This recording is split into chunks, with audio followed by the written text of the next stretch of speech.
সালামু আলাইকুম। আপনারা অনেকেই জানতে চেয়েছিলেন যে ২টা গাছ মারা গেছে কিনা।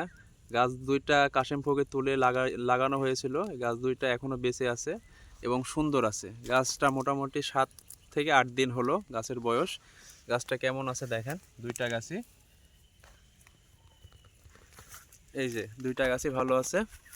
তো অনেকেই জিজ্ঞেস করেছিল কাশেম ফকির এটা গাছটা মারা যাবে, কিন্তু গাছটা তো খুবই সুন্দর আছে। এ বিষয়ে কি বলবেন আপনি? হ্যাঁ, গাছ দুটো হয়ে যাবে, আশা করছি এদের সাথেই হয়ে যাবে, কোনো সমস্যা হবে না। এরকম ২টি গাছ আরো আরেক পাশে রোপণ করা ছিল, ওই ২টি গাছও দেখবো। ওই ২টি গাছ আসলে কেমন আছে। হ্যাঁ, চলুন যাই, দেখা যাক। এই পাশে আরো ২টি গাছ রোপণ করা ছিল, একটি গাছ পড়ে গেছে আর একটি গাছ এখনো জীবিত আছে এবং সুন্দর আছে গাছটা দেখেন।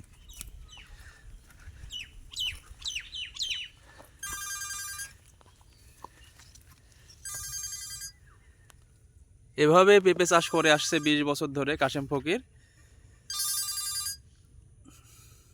হ্যাঁ, এখানে 2টি গাছ লাগানো ছিল। আমি বলেছিলাম যে 2টাই বাঁচবে, কিন্তু একটি বাতাসে পড়ে গিয়ে মারা গেছে। একটি ছিল, একটি বেঁচে আছে। এভাবে আমি 20 বছর ধরে পেঁপে চাষ করি এবং এবারেও হবে আশা করছি। দেখছেন আপনারা, অনেকেই কমেন্ট বক্সে লিখেছেন যে গাছ ২টা জীবনেও বাঁচবে না, আবার কেউ বলেছেন যে এটা সম্ভব না।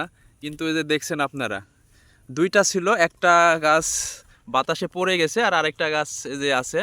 এটা মোটামুটি ৭ দিন হলো গাছটার বয়স। এটা আর ১৫ দিনের মধ্যে শাখা প্রশাখা বের হয়ে এবং একটি গাছে, সুন্দর গাছে একটি রূপান্তরিত হবে। ধন্যবাদ সবাইকে।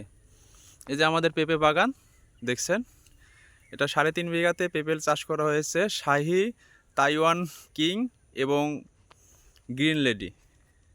আমাদের পেঁপে বাগান সম্পর্কে বিস্তারিত জানতে আমাদের চ্যানেলটির সঙ্গেই থাকুন।